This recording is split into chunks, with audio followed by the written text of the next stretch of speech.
Realismo y naturalismo. A ver, son dos movimientos literarios del siglo XIX que, bueno, a menudo se confunden. Es que son como dos hermanos. Comparten, digamos, el mismo ADN, nacieron en la misma época, pero si se les mira de cerca son profundamente distintos. Uno es el hermano mayor, el observador, el metódico, y el otro es el pequeño, el radical, el científico. Entonces, la gran pregunta es inevitable. ¿Son lo mismo? Pues la respuesta corta es un no rotundo. Y ahora vamos a ver exactamente por qué. Vamos a desmontar ese mito de que son gemelos idénticos. Y aquí está la clave de todo, el corazón del asunto. La diferencia fundamental se puede resumir así de fácil. El realismo quiere ser un espejo. Su trabajo es reflejar la sociedad tal y como es, con todos sus detalles.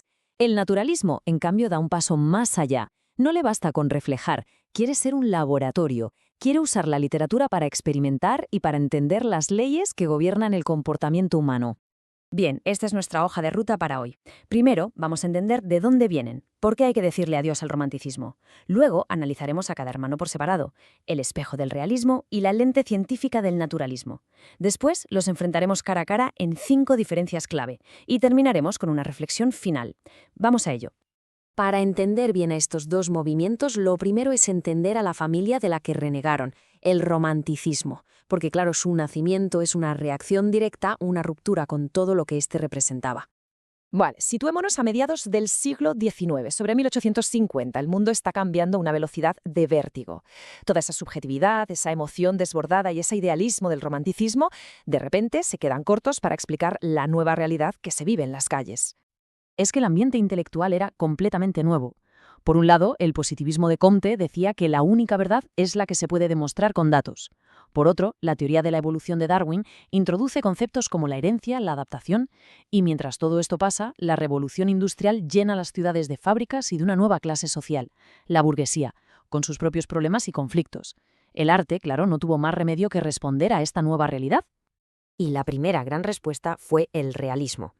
El hermano mayor, que básicamente cogió un caballete, se sentó en mitad de la nueva ciudad burguesa y se propuso retratarla con una fidelidad que era casi fotográfica.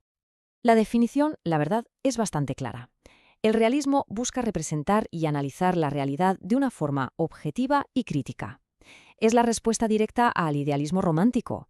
Ya no interesan los héroes legendarios ni los amores imposibles en castillos lejanos. No. Ahora lo que importa es la vida cotidiana, la de todos los días, con sus contradicciones.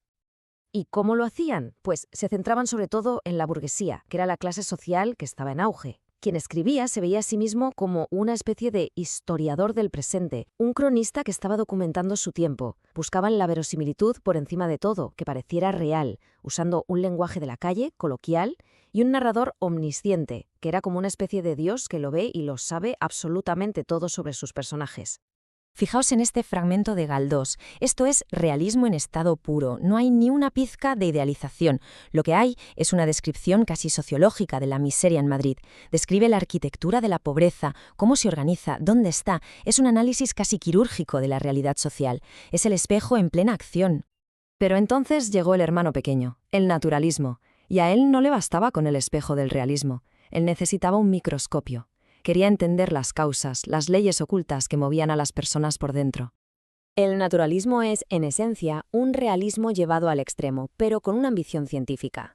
Su creador, Émile Zola, lo que quería era aplicar el método experimental de la medicina directamente a la literatura. Su misión ya no era solo describir, era diagnosticar y explicar los males de la sociedad. Y aquí, ojo, está la clave filosófica del naturalismo, el determinismo. Para los naturalistas, el ser humano no tiene libre albedrío. Somos producto de nuestra herencia genética, las taras familiares, el alcoholismo, la locura, y del medio social en el que crecemos. Estamos, en cierto modo, predeterminados por nuestra biología y nuestro entorno. Una idea muy potente. Este esquema lo ilustra a la perfección. El naturalismo bebe directamente del pensamiento positivista. La novela se convierte en una herramienta para entender las leyes que rigen la sociedad, de la misma forma que un biólogo estudia las leyes de un ecosistema. Es, literalmente, la ciencia hecha literatura. Sus características, claro, son una consecuencia lógica de esta filosofía. La novela es un laboratorio. El foco se desplaza de la burguesía a las clases más bajas, a los ambientes más sórdidos, porque es ahí donde las leyes de la herencia y el medio actúan con más brutalidad. La visión es profundamente pesimista y el lenguaje se llena de términos científicos para darle ese aire de rigor al experimento. Bueno, pues ahora que ya conocemos a los dos hermanos, vamos a ponerlos cara a cara. Y es justo aquí donde las diferencias se ven con una claridad meridiana. Primera diferencia, la crítica social. El realismo critica la sociedad, sí, a menudo desde la ideología del autor, pero su fin principal es retratarla, que la entendamos. El naturalismo, en cambio, es una denuncia feroz. No se conforma con describir, quiere diseccionar la injusticia para provocar una reacción, para que la sociedad se horrorice y quiera cambiar. Segunda diferencia, el lenguaje. El realismo busca que todo sea creíble, con un lenguaje sencillo, el que se oye en la calle. El naturalismo, sin embargo, para apoyar esa pretensión científica que tiene, adopta un lenguaje mucho más complejo, a menudo con vocabulario técnico de la medicina o la biología. Tercera, la voz del narrador. En el realismo, el narrador lo sabe todo, y aunque intenta ser objetivo, a menudo se le escapan sus propias opiniones. En cambio, en el naturalismo, el narrador aspira a ser invisible, como un científico que observa y toma notas sin intervenir. Desaparece para dejar que la realidad y los personajes hablen por sí mismos. Cuarta, y esta es quizá la más importante, la visión del mundo. El realismo describe la realidad, sin más, sin un pesimismo de base. El naturalismo es pesimista por naturaleza. Su visión determinista implica que no hay escapatoria. Sus personajes son como marionetas, movidas por hilos que no pueden ver ni controlar. Y finalmente, la quinta diferencia, las figuras clave. El realismo tiene a sus maestros en Francia, con Stendhal y Balzac, y aquí en España, por supuesto, con Galdós.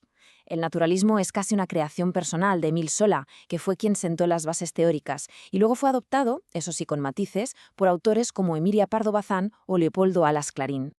Entonces, ¿con qué idea nos quedamos? Pues con que tenemos dos formas muy distintas de mirar el mundo a través de la literatura. Aquí lo tenemos todo resumido en una tabla, para que quede claro. El realismo es el espejo que refleja a la burguesía con un tono descriptivo.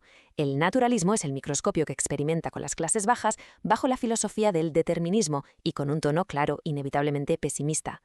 Espejo contra microscopio. Esa es la gran diferencia. Y todo esto nos lleva a una última pregunta, para darle una vuelta. Cuando vemos una película o una serie hoy en día que retrata la sociedad, ¿qué enfoque utiliza? ¿Se limita a ser un espejo de nuestra realidad o intenta ir más allá como un laboratorio para experimentar y explicar por qué somos como somos? El eco de estos dos hermanos, el realista y el naturalista, resuena hasta hoy.